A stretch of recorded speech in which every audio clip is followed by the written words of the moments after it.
Today, on the official Marvel podcast, we're joined by writers Collin Kelly and Jackson Lanzing to discuss Miss Marvel's adventures in Giant Size X-Men #1. That was our opportunity to take Kamala kind of through the journey of understanding what it means to be part of mutant community to a girl who has been part of marginalized communities from her very beginning. Plus, we hear from Marvel Games' Tom Tao and Netease's Robin Bao about what players can expect from the upcoming mobile game, Marvel Mystic Mayhem. It's not all about the fancy powers or the shiny suits. It's who they are. And what's better to present one's inner demons than just force a character to face it, to corner them with their own fear. Last but not least, we have a full comics breakdown on the Sentinel of the Spaceways, the Silver Surfer, that you won't want to miss. I'm Victoria Ying. I'm Anthony Carboni. And this is the official Marvel podcast.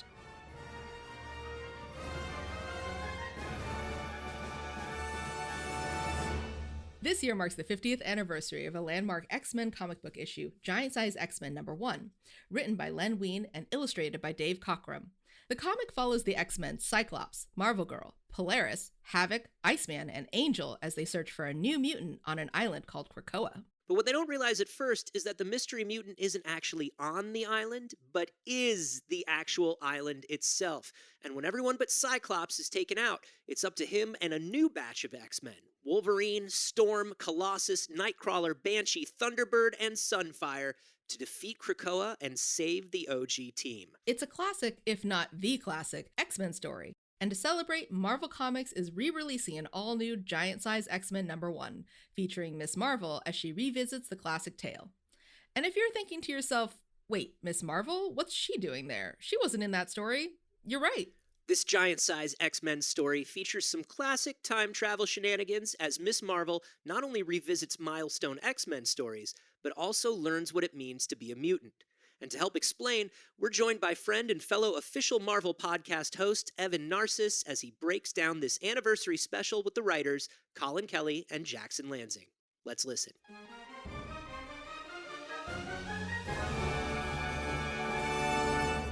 All right, guys, let's get into it. We're obviously here to talk about a big anniversary that you guys are working on.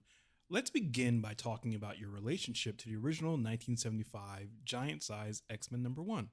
You know, obviously, it came out a bit before Jack and I were even born, so it was part of the reread that every true X-Men fan must do. And you just start consuming the era from the beginning. And I think that when you eventually did hit, that seminal issue, which I think for me happened somewhere around 18, the world gets cracked open and you for the first time really see that X-Men that you are mostly aware of, especially if, like us, you're perhaps a 90s kid who came out primarily meeting the X-Men through the animated series. Suddenly you see all these characters that you know and love, and you look at this massive team and you say, oh, the family begins here. It's an interesting sort of difference between Collin and I in that respect. Normally we're basically like the same person at the brain, right? But it's one of the few ways where we really are distinct is that I wasn't allowed to read or watch X-Men growing up. So I came to X-Men in high school, and only then was I like, oh, I gotta read all this. I gotta know what's going on. So I sort of encountered Giant Size in reverse. I encountered it having gone all the way back through X-Men history, kind of backwards through the runs, and eventually being like, I wonder where all this lands. And then you get to the Len Wein, Dave Cockrum masterpiece that is Giant Size X-Men #1. And I think that was, as Collin put it, I think it's nice because whether you're reading forward or you're reading backward, by the time you get there, it's like, oh, this is the moment where all the plot starts. And this is where we can start to extrapolate the future out from it. When you finally got to it, did it unlock anything about the X-Men mythology for you? Like, did certain things make sense in a way that they hadn't before?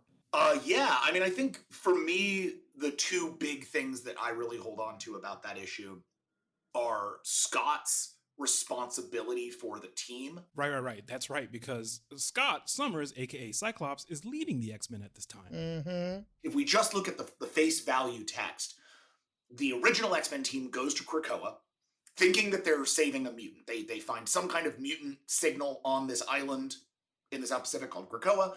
They go to this island, something happens, and they don't even see what hit them. And the next thing Scott knows, he's flying home on the Stratojet, right? He's already leaving, and he's left his girlfriend behind, he's left the only family he knows, his friends, all that. They're all left behind.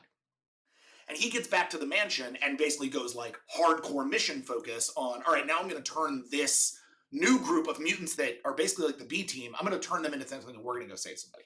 And I think that frame of Scott Summers being like, suddenly I'm surrounded by amateurs and I have to turn them into an X-Men team overnight, like with no time to train. Like I got to take this circus performer and this woman who's been living as a goddess and this like farm boy from Russia. I got to turn all these guys into fighters that are going to stand up against a thing that took out my team without us even seeing it. So I think like that kind of stress and strain is really cool because I think it shows you how it's always been Scott. Like Scott Summers is like one of the most consistent characters in the Marvel canon because he just, woof. He has always been the most responsible tactician, put it all in his back kind of guy, but it does seem to wear on him more than it wears on somebody like, say, Steve Rogers. I think that was the big revelation for me, and the thing I was really interested in digging in as we returned to it was, what is Scott's emotional life in this moment? And I think, like, in terms of mythology, one of the greatest things that we do get out of Giant Size is the birth of Krakoa.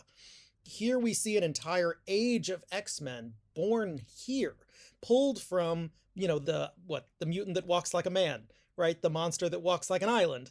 And we see that core here. And I think that's going to be something that fans of Giant Size and of just Kamala Khan really get to sink their teeth into with our Giant Size X-Men #1, because Kamala has the entire experience of knowing what Krakoa will become, even though in this moment, Scott Summers is only seeing it as the thing that ate my friends. Yeah, so let's step back a little bit. So this is an anniversary event that has Kamala Khan, aka Ms. Marvel, revisiting the events of Giant Size X-Men #1. Talk to us about why this needs to happen and why Kamala is a perfect viewpoint character for this story. So Kamala is why we're here. For the last year or so, we have been right on the front lines of the Kamala Khan becomes a mutant storyline. And so when they took this character and they made her into a mutant and then didn't really put her on any of the core X-Men teams, right? She was sitting there sort of like having just gone through this huge emotional moment, but not having an anchor place to explore that and to better understand that and to find a way in. But the story had already been told. And obviously in The New Mutant, right, she is kind of getting her feet under her, right? She's surrounded by her friends. She's in that safe place of her school, and she's starting to grapple with that experience. But even then, she's not particularly engaged with the mutant community, with the pressures of being a mutant. She's kind of in that space where she's able to find it for herself, which then we kind of explode out in our NYX run, as we kind of bring her into that mutant community. And like, yes, that book does not have nearly as much Kiki Pow explosions as one might expect from an X book, but like that was our opportunity to take Kamala kind of through the journey of understanding what it means to be part of mutant community and the weight there and the fear that has to be part of it, all the pressures to a girl who has been part of marginalized communities from her very beginning, right? This is yet another weight being placed on her that she has to contend with. And at the end of NYX, she ends in a little bit more of a complicated place than I think she would have expected. So we end Kamala at a space that feels like it's really not a proper ending to that story. It's an interesting beat, and it's a complex beat. It's more of an ellipsis. And so knowing that that was sort of where we were landing the character, when they reached out to us and said, hey, we're thinking about doing this. Kamala needs to learn what it means to be an X-Men. You've been taking her through the baseline of that, where the biggest X-Men she's hanging out with is like a knoll. Now let's see what she looks like on X-Men teams. Let's see how she integrates to X-Men history, how she understands X-Men history, how in reliving that, she can gain an understanding of that. And we said, that's really awesome as long as the entire time she is tripping over herself not to break X-Men history, right? Like once you're dealing with a time travel story, you're dealing with causality, you're dealing with the nature of the butterfly effect. And we can't ignore that. We don't want to ignore that. But we also don't want to, like Kamala, run roughshod over these stories we love. So the reason to come in and do this is to elevate Kamala to a place where she understands what being an X-Men is, where she's been around for these events, where she has a firsthand knowledge and firsthand character connectivity with more of the X-Men characters, but at the same time is sort of always looking over her shoulder and being like, oh, I'm wrecking history. Oh no. Oh shoot. How do I fix this? Oh no. Which feels like a very like Kamala. It's like what I would do if you threw me into history. I'd just have a panic attack. Giant Size X-Men #1, the 2025 edition, is just the first of many one-shots, readers can expect Ms. Marvel to also revisit other key X moments like Age of Apocalypse, House of M, and even the Dark Phoenix saga. So can you guys call out specific characters and moments that Ms. Marvel might have had one kind of understanding around, but by being on the ground and in the midst of these events, she walks away with a different kind of understanding? That's a great question. Every one of these issues is going to be highlighting one of those relationships. We do know the current state of the X-Men in the world today. They are split. They are on separate journeys. They haven't even spoken to each other in months at this point. So Kamala being able to come back and experience, kind of meet all of them for the first time, air quotes, is incredibly important. So one of the relationships that we're going to be reapproaching in Dark Phoenix is her and Jean Grey, right? She's never known Jean Grey as the cosmic force known as the Phoenix, right? And here's that original moment where that is going to be happening. But right now, Jean is a mess. Her powers are going crazy, right? She doesn't know who she is. She doesn't know who she's meant to be. She doesn't know who she's going to hurt. And here Kamala Khan walks in as a Miss Marvel. Miss Marvel and Marvel Girl sitting down together talking. And they're almost exactly the same age at this point. So this isn't like my older friend Jean. Like, we're both 17. Right? Our favorite kind of scene is two people across a campfire. This is Kamala and Jean sitting on a bed in Jean's room, right? And it completely kind of obliterates that line between them and lets them really bond and connect in a way that will fundamentally change how the Dark Phoenix saga plays out. So making Kamala kind of really re-meet all of these characters, see them for the first time, and then of course, at the end of this series, the last issue is going to be Giant Size X-Men #2, which we won't say anything about. Yep, that's where we're cycling this whole thing up. But what I will say is, if anybody's looking for a pattern, you might see that Kamala is making friends with anchors from all three of the core X books. How does that pay off? Where is that going to go? How are we going to utilize those connections? That's where Giant Size 2 is really going to lean in. So, really excited. Amazing. Uncanny, even. Can't wait for #2. But in the meantime, you can pick up Giant Size X-Men #1 and the series of one-shots set to follow starting on May 28th. Thanks, guys. Thank you. Always great to see you. Thanks for taking the time. Victoria, if your biggest nightmare took the form of a video game boss level, what would it look like? Well, you know how people have the teeth falling out nightmare? I definitely have those too, but mine go a step further, and I always have to start making appointments at the dentist. So my boss level would be just trying to get on the phone and make an emergency dental appointment, which, Wow. I don't know what a good game that would be. Wow, no, that sounds fun. I think people would love that. I honestly, I think for me, it would probably be just a mini game where it's just endless dishes to wash. It's everyone's nightmare as an adult is chores. That's right. We've got the hardest lives. Well, luckily, neither of us have to fight a virtual manifestation of our nightmares anytime soon, but in the upcoming mobile RPG Marvel Mystic Mayhem, our heroes are tasked with just that. Here to tell us more is friend and fellow official Marvel podcast co-host Ray Lowe as she sits down with Marvel Games Senior Product Development Manager Tom Tao and Netease Chief Writer and Creative Designer for Marvel Mystic Mayhem, Robin Bao. Let's listen.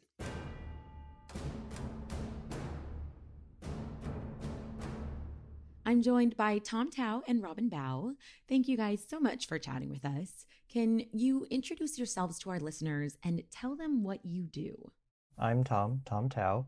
I'm a senior product development manager at Marvel Games. And what that entails usually is, I represent the Marvel side of the game development. And we work with our partners to make sure the game just feels fun, the most Marvel, the most, the best representation of both the game mechanics and the brand, and just marry it all together. I've been working in games for 10 plus years now, both in the US and internationally. It's been a blast. It's been quite a ride. Hi, I'm Robin, and I'm the chief writer and creative designer for Marvel Mystic Mayhem. I write and create the whole nightmare worldview settings and mainly the main stories in game. And also a huge Marvel fan. That's exactly what we want to hear. We have fans basically becoming creators. So, Tom, first, take us through the process of what it was like designing Marvel Mystic Mayhem, which is a new world we're dropping into. Whenever we start a new project with partners, it's always interesting because every single partner and group of whole studio works differently. So it's always a fun challenge to sort of figure out how everyone's vibe is and everything. Especially when we work with our studios in Asia, there always is that, well, how much do they know the Marvel brand? Because, obviously growing up in the States, it's very much ingrained in popular culture here. But sometimes, it's a little bit different in Asia. But we were very lucky in this case that Robin is very much so a true believer. If anything, she's hitting us with these very deep cuts that really, even where we're like, okay, we gotta actually go back and go through the single issues and lore books, actually. Yeah. Robin, actually, now I have to hear you speak on it. I want to know your fan origin story. I mean, what were your first interactions with Marvel? How did you become a fan? And I guess, how did that sort of frame the narrative style you chose for this game? I guess it was like the first time I watched the Marvel movie, it was X-Men. I just absolutely love it. Not just for fancy powers, but also like the group minorities fighting for their rights and fighting for the rights for living. And that's really touched me. And I was like, okay, I need to know more. I must know more. And that's how it started. So like when I started this project, I was looking for something new, more than like just good guy versus bad guy. I mean that part is more important as well, but I was looking for more. I was looking for what touched me deeply and when I was first started as a Marvel fan. So in retrospect, like all the stories, all the comic, all like movie stories really touched me. It's not all about the fancy powers or the shiny suits. It's more like who they are and what they make them to do the sacrifice and become a hero. So what's better to present one's inner demons than just force a character to face it, to corner them with their own fear. Well, for you, Tom, can you give us an overarching understanding of what Marvel Mystic Mayhem is really all about? We want Marvel Mystic Mayhem to be a very fresh and unique entry into the canon of everything. So at its core, it's a three-man, three-group, team-up tactical RPG. Players get to choose three different characters and how to put them together and create their most ideal, fun, and just dazzling group of characters they can to jump into a nightmare world. The thing that we really wanted to do was to create a very unique and interesting world to sort of put all of these characters in. The people who are making this game are true fans that want to show the breadth of the Marvel universe. Well, we do know that Nightmare is such a big part of the game. Robin, why drop us into this nightmarish, or I guess dreamscape world with Nightmare? Because I had a dream and always want to write about this. Yeah. The thing is, I always think Nightmare is a villain with great potential. Like unlike like Doctor Doom or Thanos or even Galactus, when you fight them, you fight them. And when you fight Nightmare, it's not the villain itself you're fighting. It's like your own inner fear and your own inner self. And I think that's a very interesting concept. Also, Marvel gave me a chance since they said just go crazy about it. I was like, okay, you don't know how crazy I can be. You were like, what? Throw it at the wall, and if they say yes, then it sticks.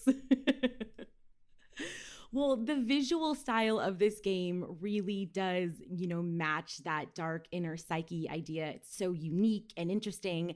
Can you speak on that design specifically?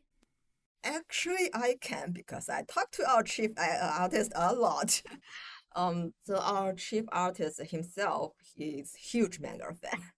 And when the time comes to decide the visual language of Marvel Mystic Mayhem, like I was looking for something new, and so was he. And he went through all the mangas, and he loved and he read, and also some Marvel comics in Netease, and he basically he combined all these styles and add a bit of his personal touch of modern aesthetics, and there comes this unique art style of Marvel Mystic Mayhem, which I do adore a lot. I could add a little bit more color to sort of a lot of the thought processes and everything as well.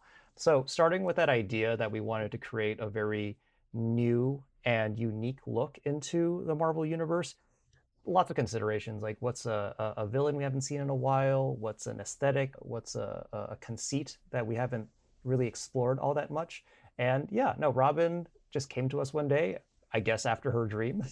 And, from there, a lot of things just came into place because, then we have Nightmare and then his whole shtick of being in his own realm, trying to break out, and then that nightmare energy twisting out and ensnaring and entangling everybody. That, brings up a lot of really cool, unique visuals and actually gameplay mechanics that we use to sort of like break the world out. So one of the big things that you'll see too once you actually start playing the game and going through it is this idea about going into dreamscapes and into the nightmares and fears of all the various different both superheroes and supervillains actually. So this is another thing that we wanted to do with the tone of the game. We wanted to make sure that players got equal representation of both and can explore the viewpoints and the gameplay and aesthetics of both villains and superheroes. And when you're playing through the world, you'll start seeing a lot of this motif throughout the game called Dream Sand, which is the mechanic through which Doctor Strange and Sleepwalker was able to use to sort of provide a guide to all of the superheroes and villains that are moving through Nightmare's realm and everything. Kind of like, when you're following breadcrumbs through back in a forest in those old fairy tales and fables and everything. And we sort of just started brainstorming from that. It's like, well, if Dream Sand is like that and it's like a magical substance, well, you could kind of just do anything you want in dreams. Like it's kind of the possibilities are endless.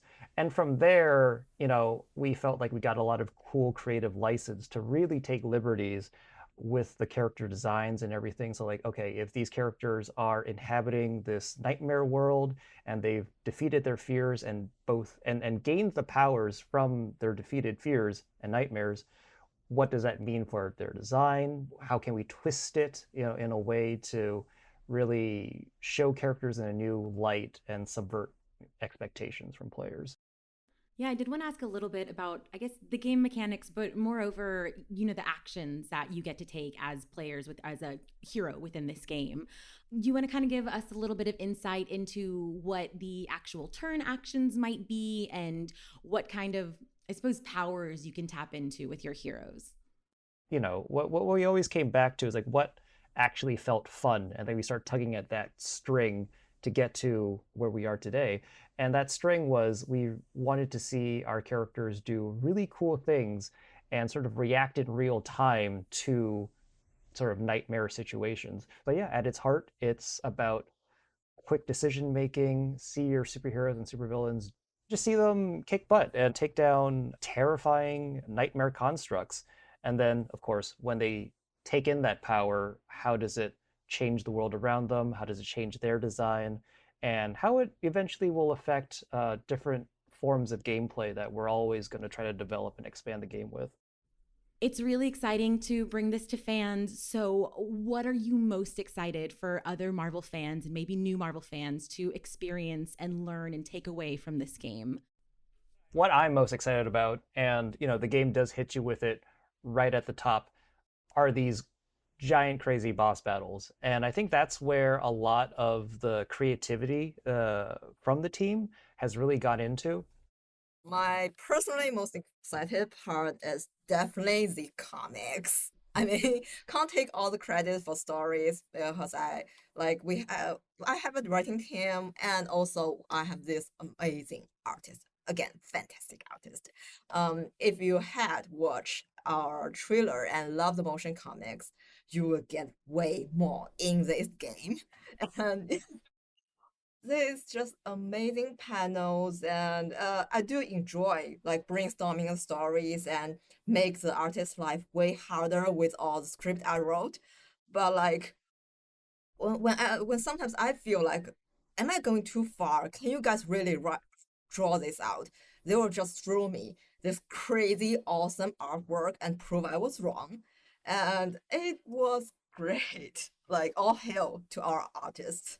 I just wanted to say that the game is open for pre-register, right now on iOS App Store and Google Play, and it'll be launched sometime in the summer. Players should stay tuned to our social media, our website, and a lot of other fun things that we'll be providing and dropping for our players, and they'll be very satisfied very soon.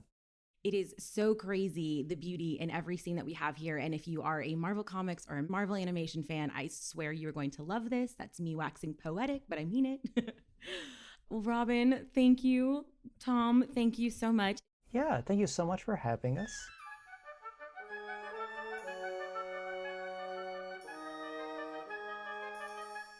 There are plenty of beautiful bald heads in the Marvel Universe. Professor X, Kingpin. post-90s Luke Cage. Ooh, that's a good one. And Deadpool, very good bald head. There you go. But there's only one who truly epitomizes the term Chrome Dome, and that's the Silver Surfer, sentinel of the spaceways. So let's hang loose and dig into the history of everyone's favorite intergalactic board jockey, whose real name is Norrin Radd.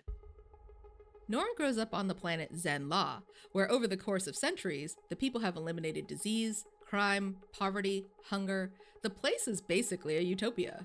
But where some people see a utopia, others see boredom. Don't get me wrong, Norrin had a great life on Zen-La. He had friends, family, he was well off, he'd found the love of his life, Shala Bal, but Norrin always seemed to have his nose in a book. And that's a normal, fleshy, human-looking nose, FYI. No metallic skin yet. He loved reading about the heroes of Zen-La's more tumultuous past, and he dreamed of someday being able to have adventures of his own. Well, you know how they say to be careful what you wish for? Everything changes the day Galactus, Devourer of Worlds, shows up to, devour Norrin's world. Galactus, for those who may not know, is a ginormous cosmic being who, to sate his eternal hunger, literally kills planets by sucking all the life force out of them. As dull as Norrin can sometimes find Zen-La, he doesn't want to see it and everyone he loves destroyed. So he takes a cue from the heroes he loves to read about, and he makes a deal with Galactus. In exchange for sparing Zen-La, Norrin will become Galactus's herald. He will scour the galaxy to find alternate planets for the big guy to eat. Galactus agrees. The problem is, Norrin can't fly or breathe in outer space or defend himself from antagonistic aliens he might run into on his travels. In order for Norrin to fulfill his duties as herald, he's going to need a bit of a makeover. And Galactus gives him one by imbuing him with the power cosmic. Now, just to clear up what the power cosmic is, it's a source of unlimited cosmic power. So, hope that helps. The power cosmic turns Norrin's skin into a protective metallic coating that will allow him to survive in the harsh environments of space. It also gifts him with the ability to shoot powerful energy blasts from his hands. And for speedy travel among the stars, Galactus gives Norrin a mind-controlled surfboard.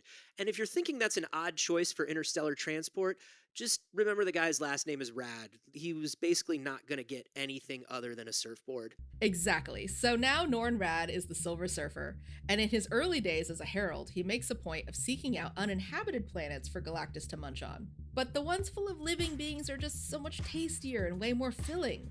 So Galactus puts a little psychic empathy blocker on Norrin. Next thing we know, the surfer has led his master to a little planet called Earth. But Earth has superheroes, and they're not just going to sit by and let their planet get eaten. The Fantastic Four, Mr. Fantastic, the Invisible Woman, the Human Torch, and Rocky Powerhouse the Thing successfully fight off the surfer and then prepare to take on Galactus himself. While recovering from his bout with the FF, the surfer meets Alicia Masters, the blind sculptress, and the Thing's girlfriend, who shares the art and beauty of Earth's culture and manages to reawaken Norrin's inner heroism and empathy that had been quashed by Galactus' psychic whammy. Back to his old self again, the surfer turns on Galactus.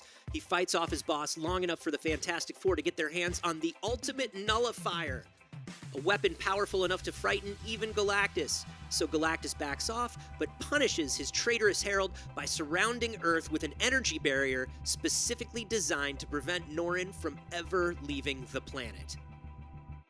He's a petty little guy.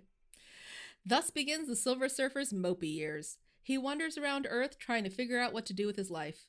And he has some trouble fitting in. He tries to befriend the Thing, but ends up getting into a fight with him because the Thing thinks Norrin's trying to steal Alicia. Then Dr. Doom, the tyrannical dictator of Latveria, offers Norrin his friendship. But it turns out Doom was only trying to get close enough to the Surfer to steal the power cosmic from him, which he does. Though, in a hilarious bit of karmic justice, when the cosmically powered Doom tries to fly off into space on the Surfer's board, he crashes face first into Galactus' force field, causing the power cosmic to revert back to Norrin. The Surfer finally finds his purpose on Earth when he joins up with the Incredible Hulk, Namor the Submariner, and Doctor Strange, the Sorcerer Supreme, to form the Defenders. Together, this unlikely team of heroes protects the planet from strange and mystical threats, like the demon Mephisto and the vampire lord Dracula. Even though he's finally made friends and begun to fit in on Earth, Norrin misses his home planet and longs to return. That's when Mr. Fantastic, who still owes Norrin big time, develops a device that will allow the Surfer to pass through Galactus' barrier, though it will only work once. The Surfer doesn't care, though. He uses Mr. Fantastic's gizmo to escape from Earth and immediately fly back home to Zenla. But when he reaches Zenla, he finds it has been ravaged by a vengeful Galactus. The one silver lining? His true love, Shala Bal, still lives. Only she's been kidnapped by another vengeful foe of the Surfer, the demon Mephisto. And Mephisto has taken her back to Earth. The only way Norrin can save her is to return to Earth himself, essentially re-exiling himself to that planet. He goes back to Earth, of course. He's not going to give up on Shala Bal after all he went through to reunite with her. After defeating Mephisto and rescuing Shala Bal, the Surfer realizes he can revive Zenla with the power cosmic. But he can't get there. He's trapped on Earth again. However, Shala Bal can leave. Norrin transfers a portion of the power cosmic to Shala Bal and sends her back to Zenla to revive the planet, even though it means separating the two once again. Fun fact, in one of the infinite realities of the Marvel Multiverse, it is Shala Bal who initially saves Zenla from Galactus and becomes the Silver Surfer. But back to the main universe of good old Earth 616. After another long exile on Earth, Norrin finally figures out how to leave for good. And the solution comes not from Mr. Fantastic, but from the Thing, who, let me remind you, not the brains of the Fantastic Four. The Thing just says, hey, you ever tried going through the shield without your surfboard? And guess what? That works. He successfully hitches a ride with the Fantastic Four through the barrier without his shiny surfboard carry-on, and once on the other side, he uses the power cosmic to break down the molecules of the board, pull them through the barrier as pure energy, and reform the board in space. Easy peasy. That's what I always do. Free once more, Norrin goes back to Zenla to find it a booming civilization, and Shala Bal has become its empress. Unfortunately, her royal responsibilities means she can't be with Norrin, so he loses his true love once again. But that's far from the end for the Silver Surfer. He continues to roam the spaceways, having more adventures than young Norrin Radd could have ever imagined back when he was a little kid reading those history books. If you ever look to the night sky and catch a glimpse of something that looks like the tiny man from an award statue hanging 10 on a nail file, know that your planet is safe, for you are under the protection of the Silver Surfer. Surf's up!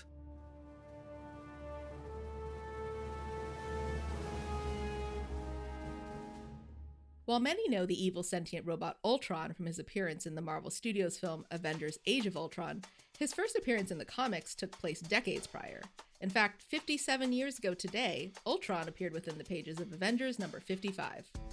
Co-created by writer Roy Thomas and the artist John Buscema, Ultron was an experiment produced for the betterment of society by Hank Pym, aka the original Ant-Man. That is, until Ultron became sentient and rebelled against his creator. Ultron developed a god complex and turned on his creator, brainwashing Pym into forgetting that Ultron even existed in the first place. Ultron then set his sights on destroying humanity in an effort to bring about world peace. When he first made his presence known to the Avengers, it actually wasn't as Ultron, but instead as the Crimson Cowl. Not your usual introduction to a major villain, but that's comics for you. Ultron used his disguise to rebuild the supervillain group, the Masters of Evil. Not only that, but he tricked the Avengers into believing that he was actually their butler, Edwin Jarvis, underneath that Crimson Cowl. His plan? Rid the world of the Avengers once and for all. He's destroyed countries, destabilized global weather patterns, and even distributed a technological Ultron virus throughout the galaxy to reshape life in his image. Not to mention, there was that one timeline where Ultron came pretty close to taking over the world and bringing about the Age of Ultron. Luckily, the Avengers had a time machine handy to undo his shenanigans. Hopefully, that machine doesn't also turn evil.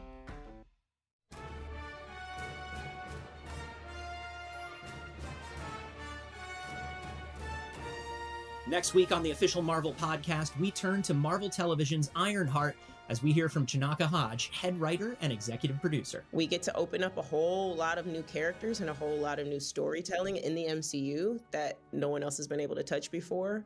That's it for this week, though. Make sure to subscribe to the podcast so you never miss an episode. And drop a comment, rating, review, smash that bell, all the good stuff. This episode was hosted by Anthony Carboni and me, Victoria Ying, featuring Evan Narcissus and Ray Lowe.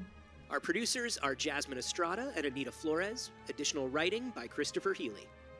Thanks to our senior manager of audio production and development, Brad Barton, and production manager, Emily Godfrey. Mixed by Rye Dorsey. Theme music by Ida Akbal. Executive producers are Larissa Rosen and Jesse Berger. Thanks for listening. See you next week.